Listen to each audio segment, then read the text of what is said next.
just happened to say I saw this tweet from Dr. CBS and it really got me to thinking. Now, I've said this before, but we are quite literally living in a white man's wildest dreams. We are living deep within his Caucasian thoughts and desires. Before about the Maslow's hierarchy of needs, I know some of the girls don't like it, okay, but I think it's useful in some way. But right here at the tippity top, you see self-actualization, achieving one's full potential, including creative activities, okay? Now down here, you see belonging and love needs, intimate relationships, friends, community. Now, because of the socio-political system of whiteness, white people have always had a sense of community and access to the financial and war powers. Not all y'all. Remember that. This means that they have had the time to solidify their system over literally hundreds of years, compounded thousands of thoughts and imaginations to create the society we are currently living in. And I said all that to say that in order for us to imagine a new world, you can't be fucking insufferable. That's why I make this Hope Core content, okay? Because we need to have joy and creativity in our movement in order for us to actually imagine what a new world looks like for all of us collectively. Because if you are in community, that means you're more likely to have collective thought and collective consideration. You might look around and say, hey, maybe people do need free healthcare. Or you'll look around and say, maybe all people should be housed. Maybe there should be harm reduction centers as well for people to actually get off of drugs safely. You might look around and realize that a universal basic income might not be that bad of an idea. Because being in community leads to social thought, collective social thought. And capitalism preys on our apathy, our hyper-individualism, and our mistrust of each other. I guess I said all that to say, capitalism wants you to be insufferable, so that way you can be miserable and alone. And if you're getting therapy from ChatGPT right now, I might be talking to you, babe. Because humans are communal animals, so what you're really looking for in that cold, dead robot is a friend. Go make one. If you made it this far into the video. What's up, guys? Welcome to another episode of The Good Faith Show. I'm your host, Andre Morton. And The Good Faith Show is only on the ATP network. You can catch the ATP network, YouTube, Twitch, Rumble, and Twitter. And also two shameless plugs. There's one right there on your bottom of your screen right there. Follow us. The ATP network crew, guys. Like, we putting in the work. I understand, Liz, she got her kids for spring break, so that's probably why you don't see tea time. But yeah, so possibly I am not going to guarantee because nothing is guaranteed these days. We might do a tea time on Thursday, 5 o'clock Eastern time, 4 Central. Maybe a possibility. I don't know. Liz, she just, trying to, hang with her kids. It's spring break for them, so I should have, I might, just say let's wait till next week. Anyway, Liz been going through so much shit. She's trying to hopefully move to Ohio this summer, and just struggling financially. Just the typical working class burdens. But so yeah, possibly tea time on Thursday. I'm not for sure. And also too, I'm on Red Notice. A lot of you Americans love Red Note. Back to TikTok, which I'm on TikTok too. Ain't gonna lie, but I'm on Red Note. Follow me on now. Andre X24. The Chinese ask some interesting questions, like man, like that's crazy. The propaganda in China isn't as strong as it's here. Like literally, Chinese folk thought all Americans were rich. Like literally, I'm serious. They thought all Chinese folks were rich. So, yeah, man, it's interesting. I found out stuff about their culture, and they teach you how to speak Mandarin on there as well. So, Red Note is better than Twitter. I'm gonna say that. Like, um, I just don't like Twitter anymore. I'm still on there because of this. Like, if it wasn't for the ATP network, I would not be on Twitter at all. Um, yeah, but yeah, y'all know Twitter's a mess, but I ain't got to go into all that. And also, too, like the video, it pushes out in the algorithm. It don't cost you a damn thing. It's free. Liking the video, it helps us out a lot. because when people like the video, like our clips on YouTube, for example, they get great views. So like the video. So yeah, y'all. Shout out to Afeni. She's incredible. She does the damn thing. She's talking about building community. Everybody needs a friend in their life. Even introverts too. Like I'm an introvert, and I have friends online mostly, and I have a couple of homeboys. In person. So yeah, in order for us to build community, to build a movement, we need to build friendships with folks. A lot of folks, you ain't gonna be friends with everybody you meet, but there always might be one or two out there that you may have a connection with. And ain't nothing wrong with that. So, that's all I gotta say about that. And, too, man, like, it's hard out there, ever since the pandemic, it told us to isolate. Like a lot of people, I guess, a lot of people lost touch of finding, in person relationships with people. So yeah, that's that. So yeah, man, what I'm gonna talk about today, Jamal Bowman, that guy is full of shit. I'm just gonna say it. He's full of shit. Um, like Briahna Joy Gray, that was a great interview she did on her show Bad Faith. Go check it out. I ain't gonna play the whole thing. I'm gonna play a segment of it, a good segment of it, but watch the rest of it yourself. And also, too, Kshama Sawant was on Bad Faith the week after that. The slander, the call out Jamal Bowman too as well. So I'm gonna talk about that, and might talk about a couple other news stories as well. I'm not for sure. Um, this ain't gonna be a long stream because it's kind of like last minute, and also too like, yeah, I really don't have the energy like I usually do to do these, but I'm pushing it out, man. Like, I don't know what's been up with me lately. Um, like, I'm okay, but just the drive to do this, like, it's hard. So, yeah, all right, guys. Enough of me bickering and yammering about. Let me get to my first story. All right, guys. First segment. What the hell am I clapping for? First segment, right here is, Baron Joy Gray basically, pushes Jamal Bowman, excuse me, forced the voting. Why the squad didn't do it? Why the squad didn't attend? They had what you call it, round tables, panel. They had a panel, a live panel. They had Cal Kalinske on there, had Crystal Ball on there, had Jimmy Doorknob on there. Like, why you didn't attend those and why you didn't do it? And Jamal Bowman gonna give like hell of excuses of why that he personally didn't do it. So yeah, y'all. So grab your popcorn, grab your water or alcohol or whatever you got, cause oh boy, breaking this down go be hell. So all right, here we go. Yelling at her because he's a very respectful young man. But because her arguments just didn't hold up. And subsequent to force the vote not for all rallies, all of the country, I won in Portland, they were all over the country, but in Portland. And no squad members, I think one of you, I think maybe Corey Bush showed up to one of them. But with the exception of that, no members showed up to any. And this is all context of a global pandemic where 15 million people have just lost their health insurance because they're getting laid off. And this was primarily about a central demand was a vote on Medicare for all, an issue. And so when you say there wasn't organizing, that kind of rubs me the wrong way because there was. I'm not saying it wasn't organized. I'm saying like, yo, so all of that you just got was excellent. That's great. What's our objective here, right? So the objective at that moment was to force a vote on Medicare for all, right?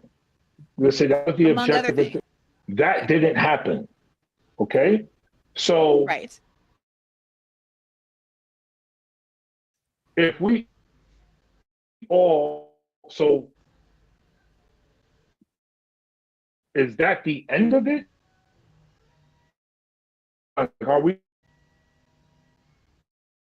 Are we still in this? Like, what does that mean? Sorry, y'all. If it's a little lag, I apologize. I don't know what is up. Um, like it be fine until I play this. I don't know whether it's my computer or what. But anyway, sorry about that. It's always something. It's always something. But anyway, yeah, like that right there, which I just heard, like basically he making an excuse like, so we just forced to vote and what's after that? That's basically what he's saying. Like the the the the reason why people wanted you guys, the squad, y'all supposed to be the Tea Party of the Democrats, like the Republican Tea Party, supposed to be like them, is um because I'm losing my train of thought, man, just thinking about this fucking internet connection. But anyway, fuck, what I was about to say. Holy hell. Oh boy. I need to clip this for bloopers. The reason why we wanted y'all to force the vote for Medicare for all, Jamal Bowman, is because for record reasons mostly. Like who's for Medicare for all and who's not. And if it went through, let's say Nancy Pelosi put the vote out there, they vote for it. We obviously know that I'll say 75% of the Democrats would not be for it, obviously, right? That's a lot of Democrats in the House, bro. Like, that's a lot of Democrats in the House, 75%. So what would have happened was we know who didn't vote for it, and we'll call them out in primary though, and build on it, build on the movement. Like obviously it will be the official corporate media would have talked about it, like they did when 2022 when the fucking Republicans did the same thing. Like y'all remember, they took back the House in 2022. They did the same damn thing, and they got concessions for it. It shows me that the reason why. Yeah, but yeah, let me get back to it, man. Holy shit! Like this shit drives me fucking crazy, bro. Like he trying to make excuse after excuse. It's not working. Like Briahna sees through that bullshit. I mean, she like this Negro here. Trying to build like, are we really trying to build left power? Yeah, isn't like Jamal isn't fighting for Medicare for all. That's building power because isn't universal health care a left issue? It shouldn't be. To me, it's not a left issue. It should be left or right. I don't care what side of the political spectrum you're on. Like everybody should have a right to be healthy.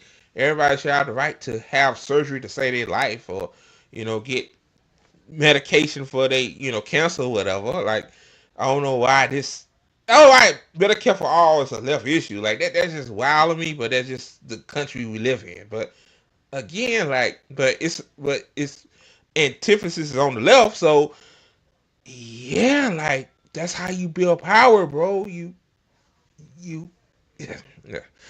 Let him continue, man. Holy shit. And again, I apologize if I'm like in and out, man. Like I don't know. I guess it depends on how many people is online or whatever. Crazy. Opinion is to like get in a room and figure things out. And that's what we got to do. We got to get adversarial left is focused on being adversarial. Then I'm not. That ousted you from your seat. The goal was not to be adversarial to you. It was to be adversarial to your enemy. And instead of aligning with that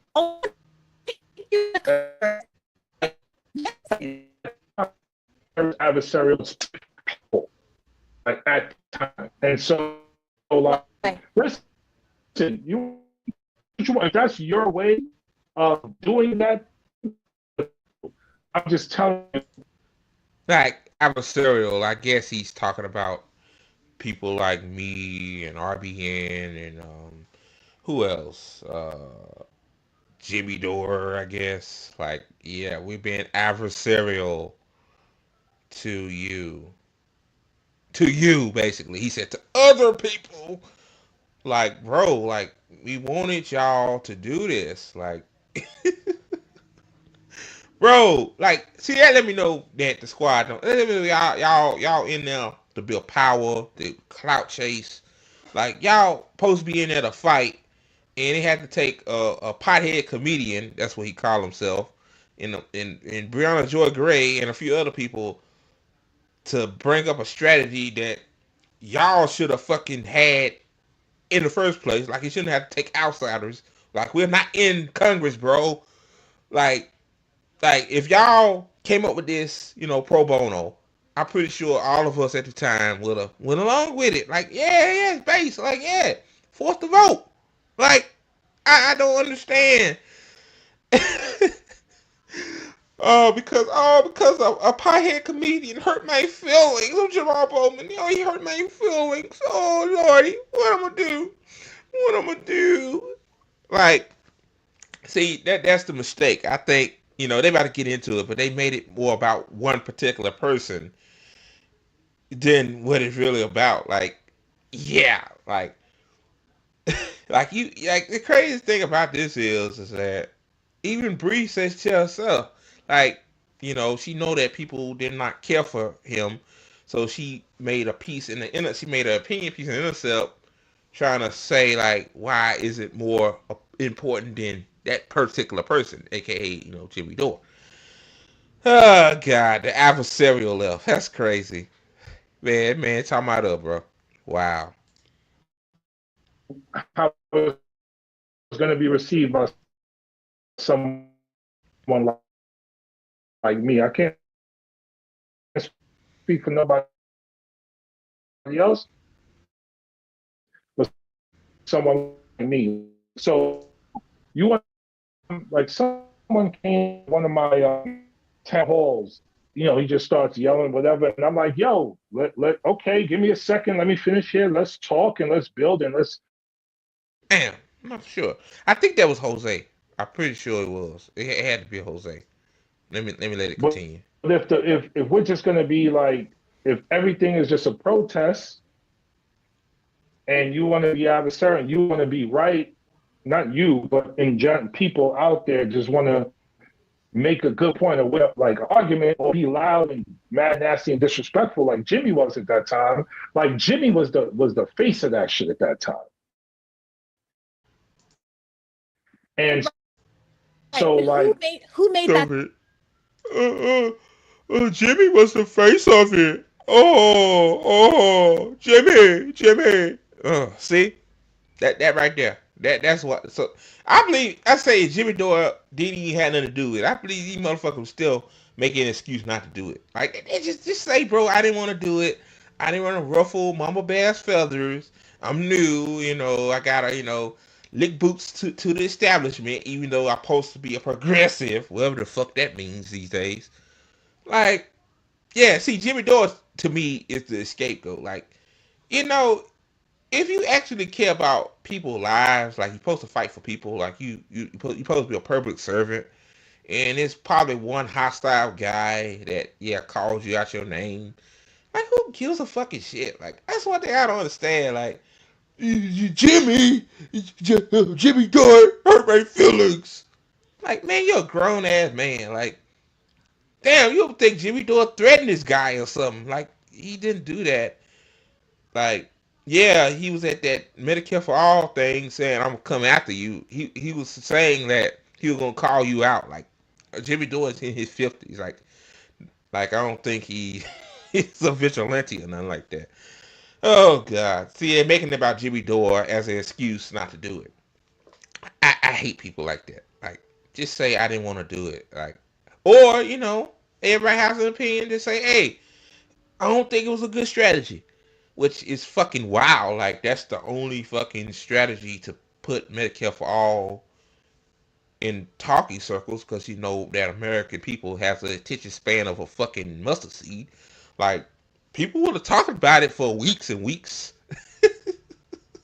you think you think that'd be good for the squad, right? Like that's why a lot of us don't. We ain't studying the squad no more. Like they ain't serious for fighting. Oh shit. So yeah, like this guy is full of crap. Ah, God, it continues, guys. I don't know who That's the made case. that ticket. I have no idea. Because again, And, there were and just, dozens and of just real quick, hold on a second. yeah. And let's the speeder of that thing is like that. Why would I even mess with y'all or take y'all Because it's a seriously? good idea. Because it's a Now, good idea for Jimmy, it. Jimmy's a fucking clown, bro. He's a clown. He hurt my heart. He broke my heart. He broke my heart. Oh, he hurt my feelings. Oh, Jimmy, that damn Jimmy door hurt my feelings. Okay, like wow, you hate Jimmy Dore's guts. Wow, okay, a lot of people do. I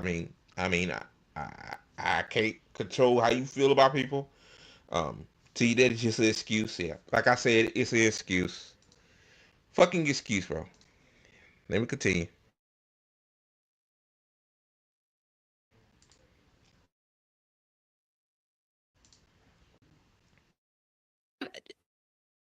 yeah, Do you remember reaching out to me some months after?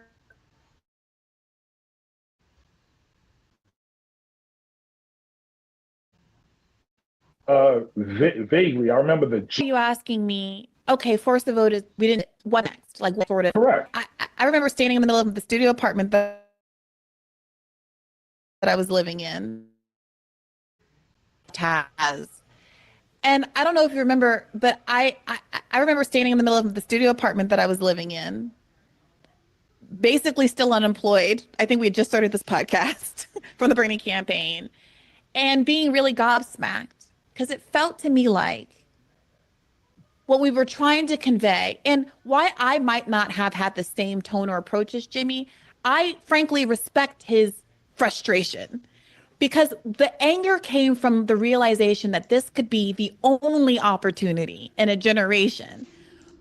Exactly. That was the point. It wasn't about Jimmy Dore. At the time I was listening to Jimmy Dore a lot. Before all the other stuff happened. I'm not gonna bring that up. Like, yeah, I understood. Like Jimmy Dore talked about his story of how, you know, when he was going through a medical issue, I forgot what it was. Like, it was a while ago and stuff like that. Like I understood why Jimmy Dore was so upset. And stuff like that. Like bro, people died because of lack of health insurance during the early stages of pandemic, and you motherfuckers are yo got your feelings hurt because he called you a name. Like bro, like come on, like I just don't know. And I also had to change my camera because apparently interference with my internet caused my camera to act stupid. So when I do this for clips, I have to really edit this out because I know it's gonna be wild. But yeah, I understood where Jimmy Dore was coming from. Like, yeah, I be angry too when your government don't give a shit about you, you know, or bought by the health insurance lobby, and then the quote unquote squad is supposed to fight for you. Like, yeah, For progressives, given that there's only like 6 or 7 of you, to actually be a stopgap, to be a point, to have real leverage in Congress, and the unwillingness to even talk about it as a possibility or entertain it. It wasn't like a light switch that went off and everyone was mad all of a sudden. The idea came out around like and Nick Cruz right for RBN. Like, that was really the only shot to like like push the discussion about Medicare for all. Now Medicare for all is dead because the squad failed to act. Like, who knows what will happen now if they did that? Like, will we closer to Medicare for all? I doubt it, but people will be talking about it. Like I said earlier, like people have an attention span of a fucking like of a mustard seed. Like, but y'all, well, it was Jimmy Dore, Jimmy Dore, Jimmy Dore. They made it all about him when it should have been about the people that lost their health insurance due to COVID, or people that died due to COVID due to lack of health insurance. Empathy for them. Like, you don't want more people to die, right? Okay. Oh God. November. And the vote was in the first week of January. And so there were a couple of months of lobbying efforts. We did virtual town hall. Everything was virtual, obviously. I got you, man. Virtual Listen, town halls. I got you. That's we all had good. people That's all on. fair. See, he want to hear it. I got you, man. I got you, man. First of all, dude, she's not a man. She's a woman. Like, stop talking to her like she your homeboy, dude. Like, dude, like, I don't know why people do that shit. I got you, man. See, that's how people do when they don't want to hear stuff. Like, they tune it out. Like, this is what I get from this arrogant clown. You know, that's why he's jobless right now. Man. Clown. Parents who had lost their kid to suicide because they had lost their prescriptions and gone off their meds. Yes. We had. See, he don't care about that. That's why he tuned it out. He don't care. Like, I think none of them care. AOC don't care. He don't care. Cori Bush, I guess, they said she was at one of the rallies and she didn't want to be seen or some shit like that. Really, none of them motherfuckers care. That's why, you know, yeah. Let me continue, man. There's just a lot I can say, but I'm trying to hold my mule. People who were blind and differently abled in all sorts of ways coming out to talk about how important this issue was to them. And we couldn't even get, Cornel West again, Chris Hedges came on these shows, but we couldn't get any Congress members to show up on these shows and listen to us. And so that's all to say. So why do you think that is, though? So I think you could have came on and talked about it. You could have, if you didn't think it was a good strategy, you could have said, hey, this is why it's not a good strategy. Because, like, things you could have did, at least. You could have came on to at least explain why you're going to do it. Like, y'all tuned them out. You tuned them out. Oh, he blamed Jimmy Dore for everything. Like, yeah, Jimmy Dore is the reason why we don't have healthcare. I get that's what he going to say next. Like, wow, shit. A pothead comedians. Yeah. So first of all, you mentioned the call. I reached out to you, right? And months after, yeah. And the crux of it was like, okay, what do we do next? Because I recognize that. I was like, there's nothing. I mean, I forgot to mention that. Like, he reached out to her. Why you didn't reach out to her when they was organizing for the Medicare for all? I mean, the force to vote thing. Like, why you wait months after? That don't make any sense to me. Oh my God! Like, he wasn't serious to begin with, and then why he wait all these years? See, when he was in Congress, I bet he was studying coming on to her show. Now, since he's jobless and he's basically irrelevant, he comes on there and I guess he tried to get his little spiel. If y'all watch the early, like watch the whole podcast yourself, guys. I think this is through a paywall though, but like he talks about he organizing on the ground and all that shit. Well, why weren't you doing that shit earlier? See shit like that. Show me these people ain't serious, But yeah, let me continue. But there that was our moment. No, but there is something else, and there has to be something else, and we need to figure out what that something else is. And the fact that no members of Congress, for whatever reason, didn't engage, I mean, we could just say the members of Congress were effed up or fraudulent, something wrong with them, but there also needs to be reflection of like, okay, like how could we have gone about it differently? Maybe that could be part of the conversation as well. I think that they were scared. I think they were scared of Nancy Pelosi. Agreed. 100%. That's what it was. I think him too. He gonna blame Jimmy Dore. See, Jimmy Dore the scapegoat, but it really is Nancy Pelosi. They scared of Nancy Pelosi. Nancy Pelosi.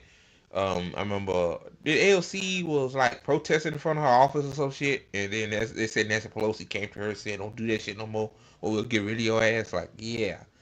These motherfuckers.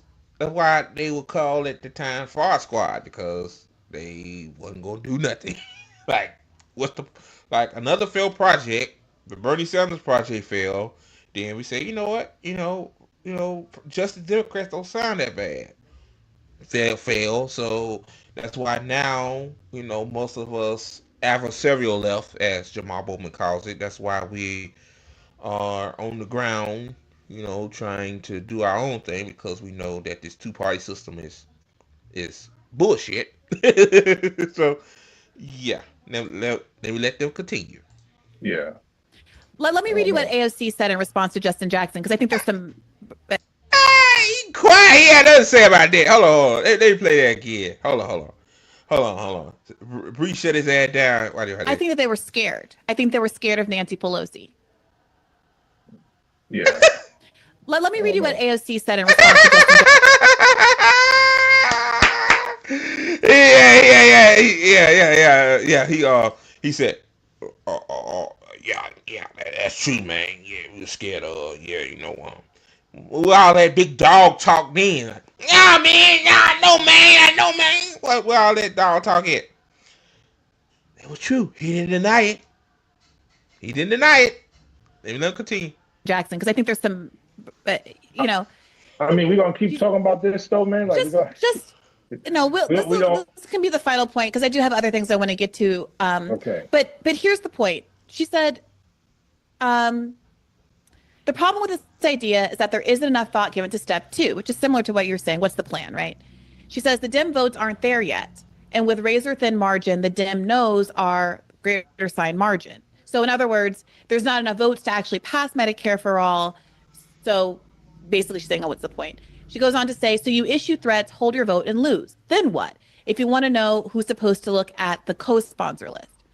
So the response to this, and what many of us were saying, was all these other demands, the committee positions that you say you're holding out for, that you're going to think Pelosi is going to give to you for being a good soldier and falling in line, you could actually demand through this process. And in fact, we all saw what happened, right? That you guys were really disrespected with respect to your committee appointments. Most recently, AOC just got disrespected again with these committee appointments, despite. Yeah, y'all bend the knee to Nancy Pelosi, and then she turned around and fuck y'all over. Like she did AOC. I remember that. Like some kind of committee seat that's really important or some shit, which like you supposed to be fighting for us, the people that got you in there, not for a fucking committee seat. But that's another. I should make another segment about that. But again, like it lets you know they don't like y'all. Like they see y'all as, hell, he called us the adversarial left. The establishment see the squad as adversarial. Like, we don't like these motherfuckers, but they ain't here, so we tell them to, they better bend to our knee or their ass is out. Like, see, Jamal Bowman, to his credit, I will say this, like, he spoke out against Israel. Okay, that's good. And hey, because he spoke out, APAC got his ass the fuck up out of there. Yeah, like, actions have consequences. And, they played y'all again. They played LC. Rightfully so. So, yeah, let me continue. Falling in line and not challenging Pelosi in these ways. So this isn't about force the vote per se. It's about the evidence that has accrued over time that the Democratic Party does not reward the left for playing along. And therefore, we do going forward, to your point, about affecting change. My thing is, like, my perception, maybe I'm wrong, but I know I'm not wrong. But, maybe, just playing devil's advocate here, maybe we thought the squad was going to fight But turns out that they just wanted to like, act like they're on the left, but they really establishment. So that's why they playing along to get along, like AOC did.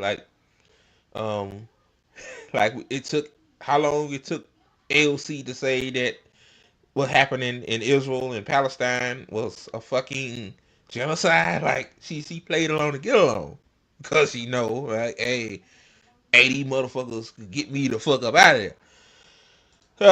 All right, like yeah. Let me let it continue. Change, I would argue that playing within the Democratic Party has very, very limited upsides. And if you disagree with that, I'd be curious to know what you think that looks like within the party, within the Democratic Party. Yeah, I mean, I already responded to that. What's next? Like, what are we building? Like, let's build something. Like, whatever it is, let's build it. Because I'm personally ready to build it. I'm connected with thousands of people who are ready to build it. We have to build it. We should have built it decades ago. We have to build it right now. And so let's build it. So what about taking those thousands of people that you're connecting to as an idea, throwing it out there and saying, I just got ousted from my seat by a Zionist party, and a Democratic candidate just lost the election largely because he was more committed to continuing to fund this genocide and provide diplomatic cover for this genocide than capturing the 29% of 2020 voters who declined to vote for him in 2024 precisely because of the issue of Gaza. And therefore, I'm going to say I'm not going to endorse Joe Biden. Instead, I'm going to endorse a third-party candidate, in this case, Jill Stein and Bruce Ware. And then So you want me to say that my now? focus in political. No, I'm asking you whether you consider that and about your decision to endorse Joe Biden, despite this issue being so central for so many people. See, he thought he was gonna endorse Joe Biden. He thought he was gonna win. I guess he thought they wouldn't come after him. But bro, like again, they using you. Like you endorse. Like you, I know Jamal Bowman is not a Zionist, right? So why would you endorse a Zionist candidate that that obviously loves war? Like the Democrats are the new neocon party anyway, but you endorse Biden, you still lost. But you knew that Jill Stein was not a Zionist candidate. Like you should have endorsed her. Like endorsed the third party candidate. Like imagine, I'm pretty sure you're not big as AOC. AOC is the celebrity of the squad. But like imagine like a fucking Democratic representative endorse a third party candidate like because of Gaza alone. Like imagine what more attraction they will bring to Jill Stein. Like that's what I'm saying. But yeah, let me continue.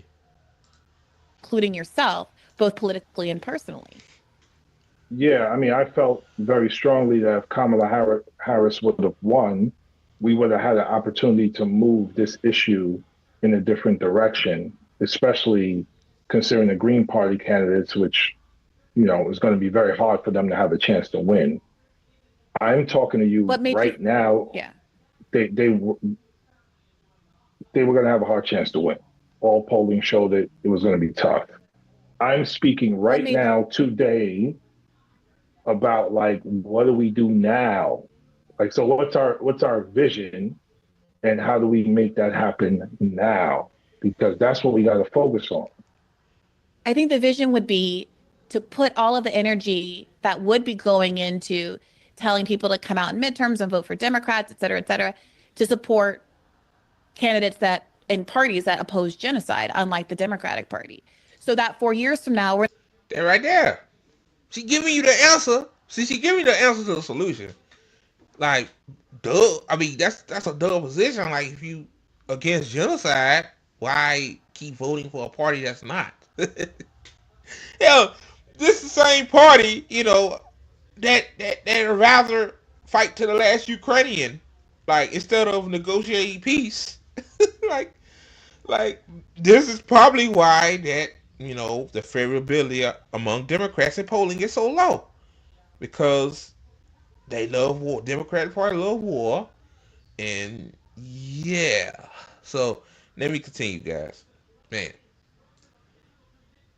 We're not having a conversation about, gosh, the Green Party just isn't strong enough. We have been building toward these parties being stronger so that doesn't end up being a kind of one thing that really gets on my fucking nerves too about these motherfuckers that are anti third party. To be honest with you, the same motherfuckers, like the type of people that say, "Oh, the Democratic Party is fucked up," but they're the only strong party. If we play our cards right, we'll get leverage. Like, bro, the Democratic Party don't want to change. Like, they like where they are. Like, they don't give a fuck.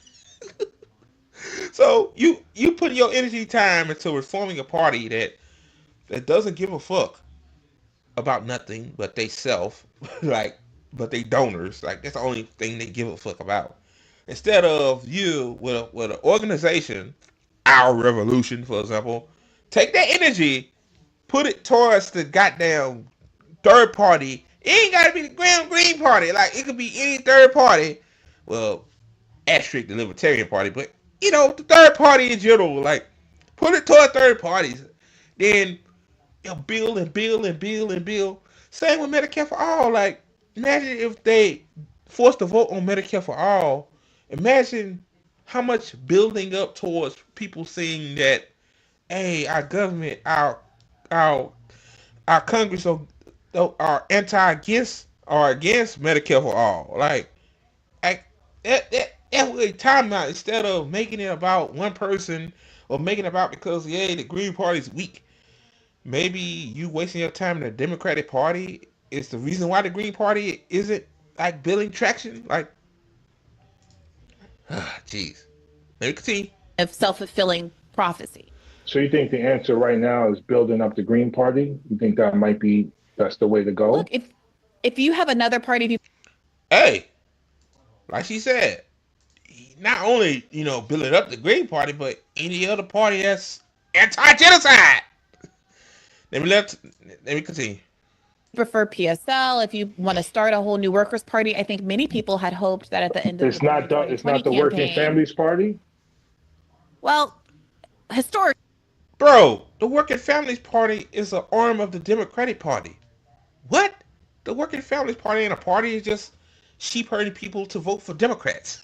Like what Bernie Sanders is doing with these fucking tours. Like, it ain't like building workers. It ain't like building actually community. Bernie Sanders just telling people like, oh, these oligarchs, the reason why you struggling, but hey, still vote for whoever fucks you in 2028. I'll vote for him. Like, that's Bernie Sanders doing, but oh god, like Jamal Bowman. I know he's not a stupid guy, but yeah, you know when people are bullshit. Like Jamal Bowman is on that bullshit. the reality is the Working Party's Families Party has been the Democratic Party, co-opted by the Democratic Party and not independent in the least. And so if there were a genuinely independent party, the Working Families Party, that would be one thing. Yeah, the WFP, to your point, were outspoken against the genocide in Gaza, right? Yes. And what does it mean? What does it mean to be outspoken against the genocide in Gaza, but ultimately lend your endorsement to the candidates without whom the genocide could not have happened? Exactly. That right there. I don't understand. Like, yeah, genocide bad. Yeah, maybe women and children should not get carpet bombed by U.S. bums. But you know what? I'm gonna endorse Kamala Harris. Because because I've been told to. Even though she don't give a fuck about the Palestinian people. I mean, what can I say? Like, Bree said it for me. She said it for me. Oh God. Got it. So WFP could have went the Green Party route as well. Got it. Okay. Maybe. I mean, I guess that's fair. I guess no one, I can't speak for anyone else, but I didn't see the Green Party having a shot at all. And like I said, I really felt strongly that Kamala Harris, we could have moved her on this issue had she won. Why do you feel that way? Why do you feel that way? Because she seemed very clear Biden dropped out. He names Kamala as the replacement nominee. There were like I think 2 or 3 weeks where she didn't make any public statements or Yeah, I appearances. mean, this And then the goes. first thing that she says, but the first statement that she puts out was to affirm that she wasn't going to break with Biden on Gaza policy. Yeah, yeah, yeah. Exactly. Like, how in the fuck are you gonna change her mind, even though she said that multiple times? It's wild. The Green Party had no shot, but Kamala Harris, I'm pretty sure, that's the same shit they said with Biden. Like, you know, um, Bernie dropped out, so we're not gonna focus on the Green Party, you know, in 2020. So we're gonna vote for Biden and push him left. TYT. And this guy, I voted for Kamala Harris because I'm pretty sure I could have pushed her on breaking up with Israel. What? Even though she said that she will not break away from the policy in Gaza, so she'll continue bombing innocent women and children. And craziest thing about this too is that Liz, the co-founder of the ATP network, tweeted something. What was it? October last year, saying that Kamala Harris was a genocidal maniac, and her liberals went fucking berserk. Like, I don't know why I brought that up, but I'm just saying, like, I guess see, motherfuckers stay one-sided. Like, a lot of liberals even then say, yeah, genocide bad, but I'm pretty sure Kamala would be different from Biden on it. No, she wouldn't. My thing is, if you against it, would you make a statement or something like around October 7th? I just don't know. I don't know. I don't know. Briahna. This is why Briahna Joy Gray is such respected, because he has patience. Like, I don't have patience to argue with this guy. Like, this guy's not coming on here. I don't even want him on this network. Fuck that. Um, he's full of shit. And but if he came on the ATP network, I swear to God, bro, we'll be arguing back and forth. I'm like, dude, you full of crap. I just say it. Hey, I ain't gonna cuss him out of that. I just say you full of it. You full of it, man. Like, how you gonna push somebody that's pro genocide to be against genocide? That's why she lost. That's why she lost, bro. Like, people ain't saying that. I don't know why, but let me let it continue. She also, at the very least, mentioned Palestine and Palestinians in many of her speeches, which other Dems haven't done. I mean, this What does goes that back. do? Okay, yeah, she mentioned Palestinians. Wow. Wow. Oh, that's so incredible. Oh my God, she mentioned Palestinians, but she's still giving Israel money to bomb innocent women and children. Yeah, that makes good sense. This is why this clown is not in office, bro. This is why this clown got ousted out. Because he's a clown. He's full of it, man. He's full of it. But if she's saying she's not going to break from Biden on this policy, right, and is given many opportunities to modify that statement, So what did chooses I to mean? double down. So what many did, like me and others, was try to push her, try to move her on that. What I was going to say was, so you have like, this goes back to where we started the conversation. The political system is controlled by special interests, APEC included, and pro-Israel lobby included. So everybody, all these people that we see, they're pretty much puppets. They're not even themselves, right? Mm-hmm. And so, that's why that's why the system is as effed up as it is. I agree and that's with why you. we got to change it. Isn't that a reason to not believe Kamala Harris can be moved? I don't doubt, frankly. I mean, Kamala Harris is so Kamala Harris as a person. I mean, like, the system is fucked up, but why are you continuing to support Democrats, though? what? Yeah, Eddie bought and paid for. Like, yeah, we know everybody. I think everybody pretty sure knows that. Like, even my mama, as much as a shit lib she is a shit lib. Like, she knows that, yeah, there's some kind of corruption going on. Like, why,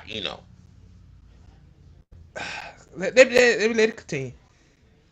Sin, I would hope, does not support genocide in Gaza. Right, but that's exactly what I was about to say. And as a but person, the party, we keep talking about right. the part, like the party is the party. The party is part of a system that is upholding what it upholds.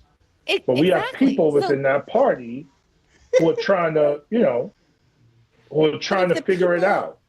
If the people are controlled in the way that I think you've accurately described them as being controlled, isn't that an argument that no matter how good they are of a person on the inside or how much they want to behave differently, that they're ultimately going to be unmovable because the party system and the power system is stronger than they? Yeah, so you saying that, hey, Kamala Harris is compassionate, but, because the way the Democratic Party is bought by AIPAC, so she has to go by what AIPAC tells her. I mean, you doing my job for me, man. Like, damn, Jamal, you need to be a political commentator like me. Hell, shit. Hell, you doing the job for me, man. Hey, you said it. Hey, the Democratic Party corrupt because they're bought and paid for. Hey. Oh, shit. These people are clowns, bro. They are. And that when you step out of line the way that you did, there are punishments. Well, then there are members of the party willing to accept those punishments, like me and Corey. And there are members of the party. What is the conclusion about what that means about the ability to work within the party? Exactly. Like, Jamal, what are you trying to do here, man? Like, you know that you got, like, AIPAC kicked you out of your seat, right? My thing would be, like she said, like, form your own party. You can form your own party, bro. You can join a party. Like, it's things you can do instead of, like, making excuses saying that, hey, you gotta go along to get along. You might be a good person, but you gotta go along to get along. Like, that don't make any sense. Oh, jeez. Right? Like, if you stand your ground and are ethical the way you were, you get kicked out of the party, or you get punished the way that. Or I got a better idea though. I just thought about this. Like, you and Corey got kicked out because y'all pro AIPAC. I mean, not pro AIPAC. Y'all pro anti-genocide, right? Pro Gaza, right? Pro Palestine, right? Why not drop out? You should have dropped out. You knew the Democratic Party is bought by AIPAC and ran as Green Party. Maybe I would have won, right? Or join the Green Party. Or something, Green Party's anti-genocide. Like, but what I'm saying, so what does that do to move the party to the left if the party simply ousts everybody who would move it to the left? So you have Democrats in Congress, right? We've been talking about Democrats in Congress and what they didn't do. There are many things Democrats in Congress have done, right? Squad in particular. And so you're the Squad. Israel's an apartheid state. Israel's committing genocide. You're calling that shit out. Consistently, right? As you're doing that, people on the outside. Bro, AOC, like, for example, didn't really start calling that shit out till, like, the last minute, bro. Come on, bro. Maybe you, but not all of them. Okay, Rashida Tlaib. Obviously, Rashida Tlaib. Hey, Rashida Tlaib been calling Israel out. Like, come on now. Rashida Tlaib been calling Israel out, for the longest. And she still have her seat. Even though my thing with her too, like, her and Cory Bush should have dropped out of the Democratic Party and ran as third party independent. But yeah, like, miss me with this bullshit. Like, yeah. Are engaging in movement building to, like, demand a ceasefire or move things on ceasefire, right? That's a perfect example to me of, like, inside outside working together. And so if me and Corey are doing that, or members of the Dem Party are doing that, and the result is we lose an election, now we're on the outside of elected office, but we still got power to do things, right? And so, as members to continue to stand right on the issues with the right values, if there's punishment, whatever, then Democrat Party continues to do this quote unquote punishment, then the opportunity for a third party to get stronger, the opportunity for movements on the outside to get stronger is realized because now it's like, okay, we have to build something different because the party's just messed up.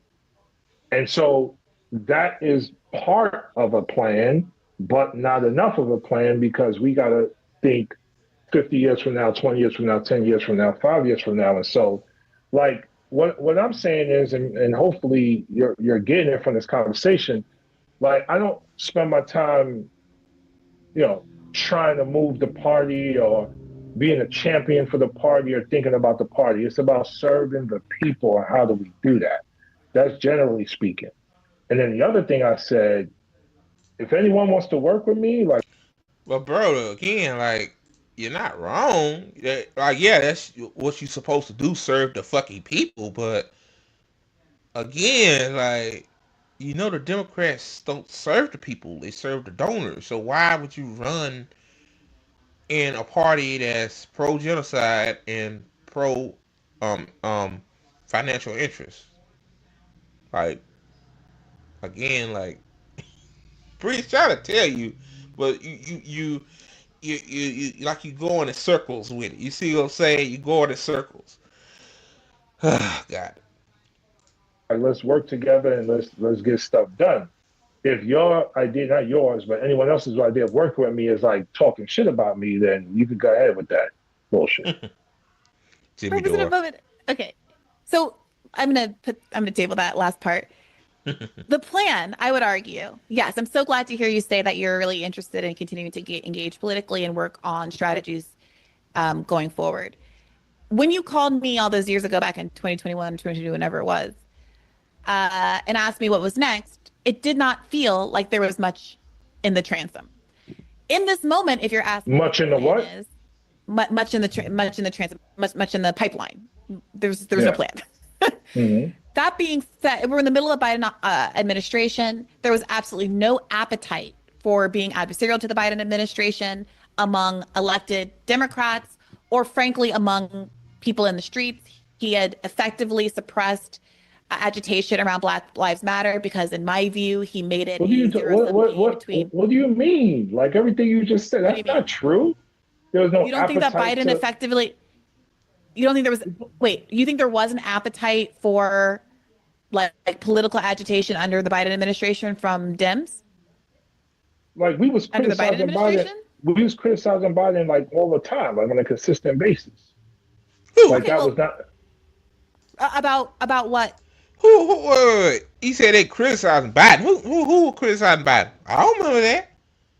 Like, bro, I was into politics like I am now back then. Like, I didn't see it. Like, I know AOC and Bernie wasn't. Like, you got Bernie saying Biden is the next FDR, and you got AOC, um, shining the shoes of Biden. So yeah, like, bro, like, come on, bro. Yeah, you full of it.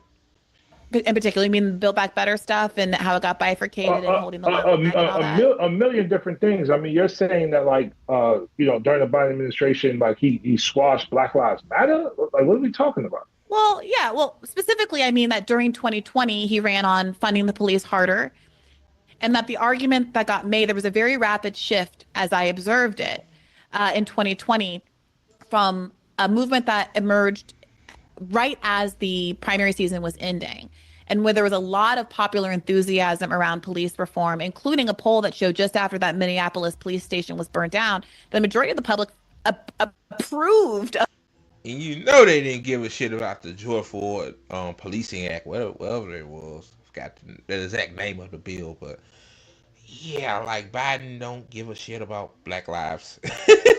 Like, that's true. Like, hey, like, yeah, he's pro cop. Biden's a racist. Like, of course, a racist don't give a fuck about black lives. Like when Biden brought up the George Floyd murder or Breonna Taylor murder, like it didn't come from his heart. It came from a fucking script somebody wrote for him because his old ass brain like couldn't comprehend sentences to begin with, and also too he's a racist. Like I showed the clip of where he was talking down to those quote unquote the civil rights activists, where the fuck they were, like they damn near didn't even say nothing. Like they let that man talk down to them like that. I'm telling y'all, if he did me like that, yeah, it gonna be some major problems. Like, yeah, shit. Andre don't take no shit from no white man. I don't care who you is, bro. Especially a racist white man like Biden. But let me continue. Of arson of a police station. But as Joe Biden became the nominee, started running on tough on crime, funding the police harder, a binary emerged.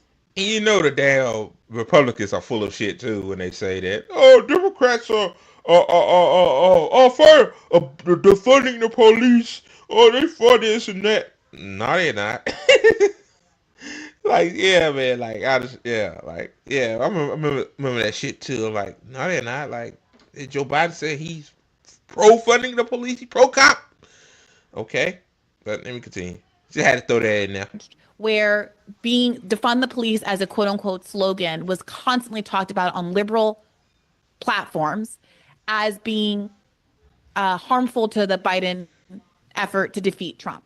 And that if you wanted to defeat Trump, you couldn't engage in some of the lefty sloganeering and the crazy things that were coming out of the left, including the defund movement and the Black Lives Matter movement. And as a consequence, the appetite around it diminished, I think, more so than it would have if there had been a Trump administration. And now we're seeing, again, a lot of people more willing to speak out about Palestine, for example, because now it's Trump's genocide as opposed to being Biden's genocide.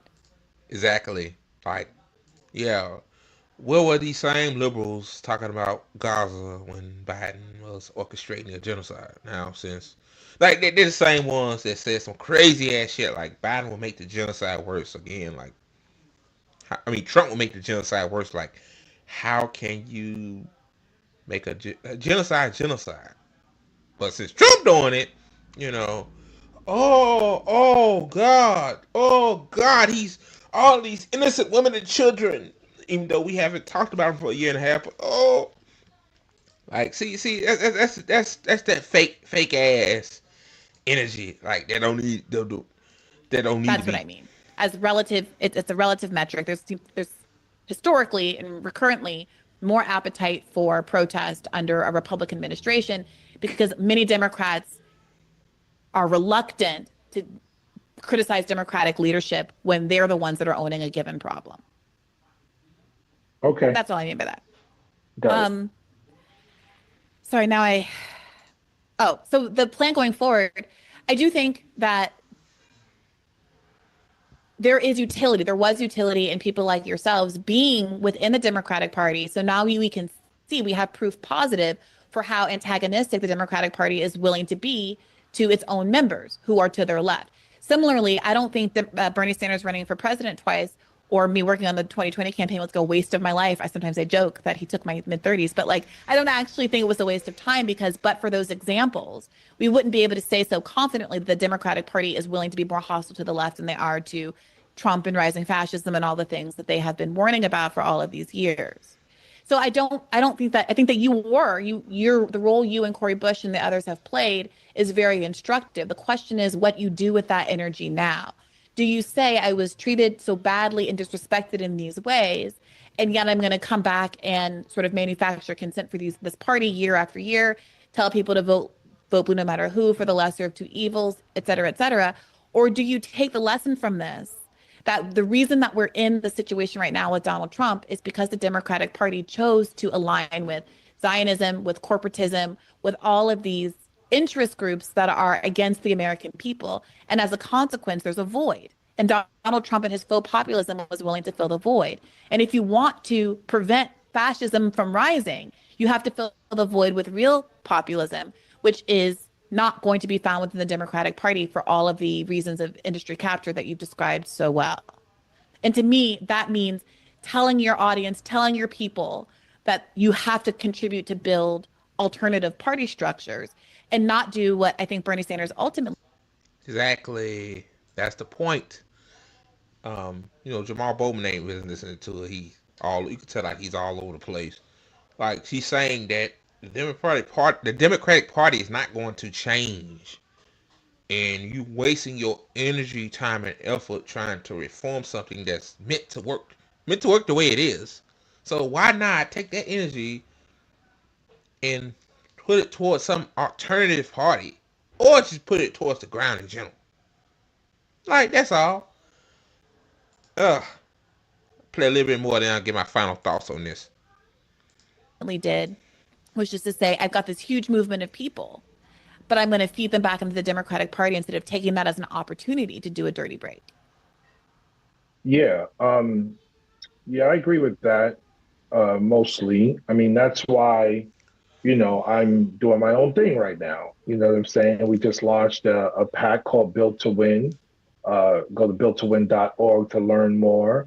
And the point there is year-round community organizing, year-round digital organizing, year-round engagement with working class communities of color, Black, Asian, Arab, Latino, to mobilize 5 million voters to impact the next presidential election and hundreds of thousands of voters in between now and then to impact local elections. I mean, we have to work with the people, listen to the people, and work in empowering the people at a local level. And so for me, that's Yonkers, that's the Bronx, that's Mount Vernon, that's New Rochelle, that's places in New York State that continue to be ignored. That's making sure people are engaged in their school boards and their city council and their town council and their village trustee, all of it. Like we need people to be inspired to take back our democracy. And so that is my work. That's not my work as a Democrat. That's my work as Jamal Bowman. And so, All right, I end it right there. So yeah, you heard what he said. He's saying, "Oh, I'm doing those things, I'm building, organizing on the ground, and you know, like." But my question, you know, to Jamal Bowman is, bro, you're doing all this stuff, which it's okay, as long as you're not sheep herding people to vote for Democrats, man. Like, I mean, like, yeah, obviously, but I seen the whole interview myself. You know, it's like you're not going to. It's like you're not interested in coalescing with third parties or building your own third parties. So yeah, like just to me, if you're not going to like find alternatives and build community via an alternative strategy, you're just wasting your time. Just- and also, too, last thing before I get to Kshama Sawant, I ain't gonna play the whole thing with that, but um, forced to vote, like bro, like Jimmy Dore, it wasn't Jimmy Dore's idea. Like Jimmy Dore just talked about it. I mean, like a lot of people don't like Jimmy Dore. Like I think the biggest mistake is people made it all about Jimmy Dore and not about what it's supposed to be about. You claim that you work for the people, like even though we wasn't gonna get Medicare for all that same day or whatever. Like the goal was to put it out there in the open so people could see who supports it, who doesn't. That's all it was. Y'all could even do that. Like even the right, man. This is why people say the right is united. They are like even the right wing forced to vote 2 years later. Yeah, 2 years later for concessions for Mike McCarthy at the time. Like, yeah, this is why we are the adversarial left because the squad don't want to fight, even though y'all supposed to be the fighters. Y'all supposed to be the Tea Party, the Tea Party of the Democrats, according to Cal Kalinske. Oh God, yeah, that interview was Jamal Bowman's full of shit. Shout out to Briahna Joy Gray for G checking him. Like she G checked him a few times. He like when she asked, "Hey, are you scared of Nancy Pelosi?" Man, his eyes went all over like, yeah, yeah. So, I mean, like, yeah, just admit, we scared of Nancy Pelosi. That's all you should have said. All right, guys, on to the next video.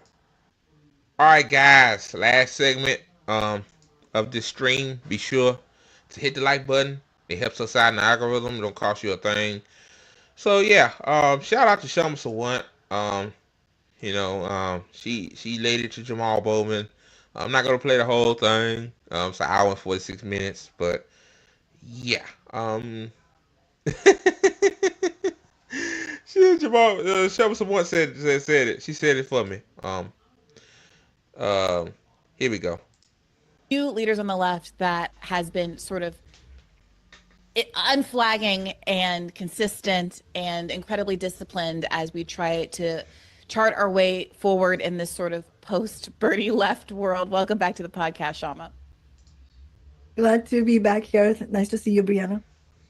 It's always such a pleasure. Look, the elephant in the room, at least as far as I'm concerned, is that we most recently did an episode with former Representative Jamal Bowman. It came out on Monday. If you haven't taken a listen to it already, or if you're not a subscriber, and you've only heard the public 30 minutes of the 90-minute interview that we put for free on Bad Faith YouTube, I encourage you to listen to all of it, because for me, it was a moment that was a long time coming. For years, I have wanted to get on the record and know for sure what was going through the squad members' heads as they had what, in retrospect, was the largest sort of potential coalition of progressives in the House that we have had in modern history. What their plans were, how much they were willing to act as a squad, and in particular, what their thinking was around the choice not to act on the force the vote moment, given that that was the opportunity where their number would have made a difference because of the small margin that Democrats had over Republicans in the House at the time. Their votes were dispositive, and so the question was what they were going to do with that leverage and that opportunity. And I can't speak for the audience, although the comment section suggests that they felt very similarly as I did, which is that it was dispiriting, if not surprising, to discover that it seems like what was driving at least Jamal Bowman in part, and I suspect many members of the squad, was a sense of interpersonal frustration with various personalities. Yeah, yeah. But also too, can't forget, Nancy Pelosi. That's what it was too. Yeah. On the internet, that they didn't have the sort of emotional maturity or sense of scope, scale, and purpose to sort of meet the moment. And then after the force the vote moment passed, continued to, I would argue, put misplaced trust in the Democratic Party as an organization that would be more interested in working towards shared goals than crushing the left. And so after that interview, I found myself desperate for a sort of, dare I say, palate cleanser, just to talk to someone who has so consistently had a more adversarial view of politics, and in my view, a much more realistic understanding of what to expect from both corporate parties. So I want to turn it over to you, Kshama, and give you an opportunity to sort of respond to that and what you made of what parts of the interview you managed to watch. Was any of it surprising? What was your reaction? I watched almost all of the full interview, Briahna, and none of it was surprising. I have to say parts of it were pretty disgusting to me. Nothing was surprising to me, but it was disgusting to see Jamal Bowman slither around and deflect on every single point. And we can talk about it. Force the vote obviously was one of the most important points there, because Yeah, I agree too. Like I felt disgusted as well. I wouldn't say disgusted per se for me, but I felt like, that's what we expected, Blame Jimmy Dore, blame this, blame that. And I hate when people ask too, like people said, we forced to vote, and then what? Like it like that's why it's called strategizing. Like maybe that's why y'all asses should have showed up to that town hall they had virtually. Y'all didn't do it because y'all was scared of Nancy Pelosi and y'all didn't like Jimmy Dore. So yeah, let me let her continue.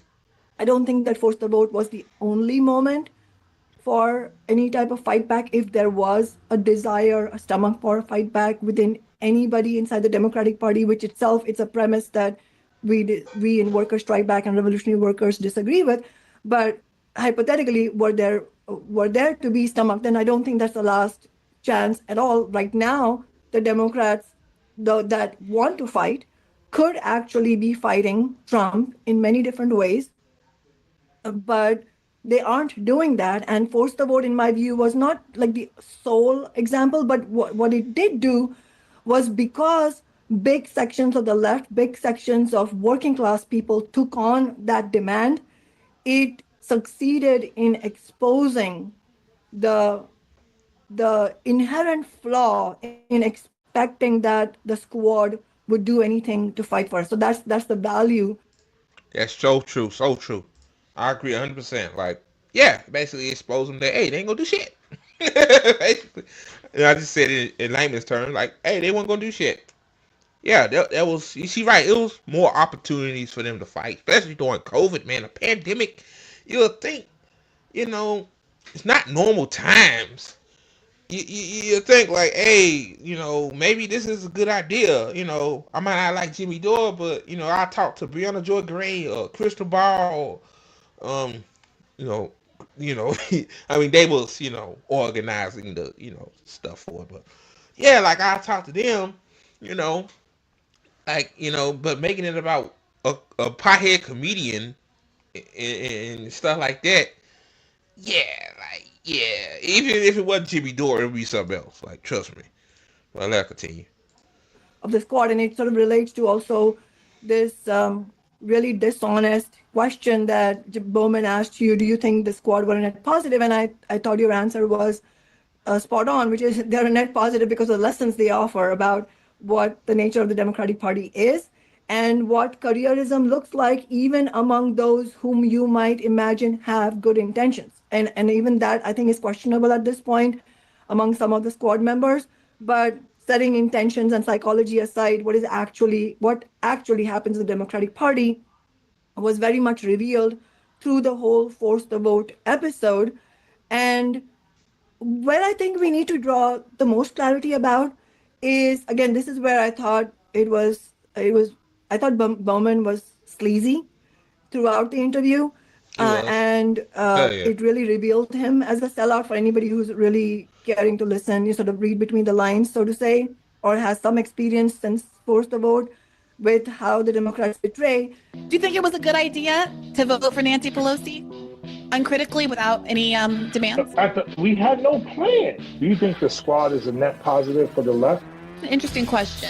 Jimmy's a fucking clown, yo. Like, Jimmy was wildin'. There's no way in the world that you, Briahna Gray, thinks that everything you've done has been correct. I mean, we gonna keep talking about this though, man. Like, we love that you're there. No. It's mad hate. You would fit. I think they were scared of Nancy Pelosi. Yeah. Well, I didn't say anything out of pocket, so if you could. She played it again. Yeah. I mean, I'm gonna stop it right there, man. I ain't gonna play the whole thing. This is a free episode, so the other episode was on via Patreon, and I'm not gonna play the whole thing out of respect, man. Support Briahna Joy Gray. Support the Bad Faith podcast, man. It's great. Like, Briahna had good guests on there, and one thing I like about Briahna Gray too. She had people on that, they don't agree, and that's how it should be. That's why I had problems with people like getting on to Nick about the inviting ACP members on. Like, I we got Michael that's on here. Like, he doesn't like the ACP. ACP is grifters. Like, I mean, that's his opinion. Like, hopefully in the future I'll invite one of the members on and we could talk about it and stuff like that. But yeah, man, like, yeah, but again, like, yeah, Jamal Bowman, she right, he was sleazy, full of shit. Got G-check when she said y'all scared of Nancy Pelosi. Yeah. Gonna blame Jimmy Dore for the reason why they didn't do it and all that stuff. Like, man, bro, like, that was y'all moment. Like, y'all already fucked us over. That's not even mention, like, the CARES Act. Like y'all fucked us over, which the CARES Act was the biggest transfer of wealth. Like gave billionaires that already had billions of dollars even more money. Why we got three measly ass checks. Like, yeah. So, all right, guys, that's the show, man. I'm gonna end it right there. Um, sorry, earlier in the stream if you watched the whole thing. Sorry it's a little laggy. I don't know what the hell going on, man. Like, man, technology sometimes, but it's working good now. Like, it hasn't been no lag. So, um, again, this is the shameless plugs. Follow the ATP Network crew. Um, on the bottom of your ticker there, and also to follow me on Red Note. Andre X24. I'm still on Red Note. Um, and also to like the video. Free, don't cost you a damn thing. And let me see. Before I go, let me support my boy Mike. Um, thank you guys again for donating to Liz's, aka Thai Peasants, fundraiser Ohio, man. Man, like she been getting, wow, like she's 20% of her goal so far, man. It's been incredible, but y'all can't forget about the contributor of the ATP network now, Mike. Now, like, come on, y'all, like only two donations, $70 so far. Come on, y'all, like $5, $10, even $1 will make a big difference for this guy. Like, I know y'all. I know he's not as known as Liz, but that's why that's why I added him onto the network. Because this guy he's good at this. He's a good commentator. He break down stuff, and he's trying to become a teacher overseas to teach kids overseas English. So while I'm at it, I might as well read his story. How long is it? It ain't that long. He says, "Hi everyone, my name is Michael. I'm reaching out to ask for your support in achieving a long-time dream of mine, becoming a certified English teacher and making a positive impact on students around the world. For years, I've been passionate about education, language, and cultural exchange, teaching English as a foreign language, TEFL. And it's not simply a career goal for me. It's a way to connect with people from different backgrounds, help others unlock new opportunities, and contribute to global understanding. To make this dream a reality, I need to complete a TEFL certification course. The certification will equip me with the skills and credentials to teach English to non-native speakers, whether abroad or online. It's the first step towards a career that allows me to inspire others while immersing yourself in new cultures and communities. Unfortunately, the cost of the certification program is a barrier I can't overcome on my own. The course fees, materials, and other associated expenses add up to $1,000. Program costs for 200 hours plus material expenses. And as someone who is currently laid off on unemployment benefits that will expire, that barely cover living expenses, I'm humbly asking for your help to make this possible. Your support will directly fund my TEFL certification and help me take the first step towards a meaningful and fulfilling career. Whether it's $5, $20, or more, every contribution brings me closer to your goal. In return, I promise to pay it forward by dedicating myself to students and making a difference in their lives. As well, I will document the process for you so that if you're interested in becoming TEFL certified, you know what to do. If you're unable to contribute financially, I completely understand. Sharing this campaign with your network will mean the world to me. Together, we can make this dream a reality. Thank you for your kindness, generosity, and belief in me. I can't wait to share updates on my journey as I work forward to becoming a certified TEFL teacher. Please donate today and help me change lives through education. With gratitude, Michael. So, yeah, y'all, that's Mike's GoFundMe right there, man. Like, it don't take much, guys, to help. Like he said, $5, $10, $20, $1. Like, anything helps, guys. Like, I know y'all helping out Liz. She's getting there. She was skeptical about meeting her goal because like Liz see this as her only shot towards like the point of the point of her life, like, to see happiness, to see her partner in Ohio and all that stuff. But I know this is a point for Mike. Like, Mike is 50 some years old, and like like he said, like, unfortunately in this country, like, finding a job at that age is hard as fuck in this country. So, and it's also too, his wife is overseas, so hopefully it'll be nice. His fiance, him and his fiance get to live together, and he can do what he loves. So yeah, y'all. The links to Mike's GoFundMe is in the description on YouTube and Rumble. So if you're on YouTube and Rumble, check it out. Read it again for yourself. I know I got speech impediment issues. So yeah, check that out. All right, y'all. That's the show again. Appreciate you guys watching me for an hour and a half, man. Like, again, the links to everything is in the description. Support the ATP Network. If you're on Twitter, subscribe to the ATP Network on Twitter. I need to mention that more. Like, because, I want to focus more on, like, user-generated content platforms other than Twitter. Because I might not be on Twitter all my life. So, yeah. And also, too, have a great Monday. See y'all tomorrow, Tuesday. I'm going to record this again on, tomorrow evening. And also, before I go, hold on. And also, before I go, fuck Bisman Netanyahu.